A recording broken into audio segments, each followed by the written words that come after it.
Sa number 7, kuring nga ginasakit sang dalagita na rescue sang Animal Group. Ginrescue ang kuring gikan sa dalagita nga namahog nga lutuon ang sapat. Sa isa ka video nga gin-upload sa social media nga karon deleted na, makita ning isa ka dalagita sa barangay Tangob, syudad sa Bacolod nga may uyat nga sundang kag ginataya ini sa sapat. Samtang nagasiling nga magaluto siya sang kuring. Pagkatapos ini iya ginhaboy sa area ang kuring. Ginpahayag sang Community Animal Rescue Efforts o CARE Incorporated nga ginhimo sang dalagita makabig isa ka animal cruelty. Bangod sa idalom sang layi, iligal ang manakit sang kasapatan. Kagabi, giliyon nga na-rescue ang kuring apang may madamo na ini nga pila sa lawas kag dalunggan. Pati ang whiskers sini may mga sunog.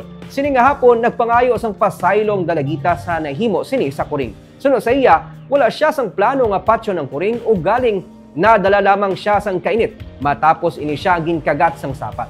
Ginako man sini nga nakibot siya nga may mga layi nga nagapangapin sa mga kasapatan kag nagapromisa nga hindi na siya o kung hindi na niya pagliwaton pa ang pagpanakit sa mga kasapatan.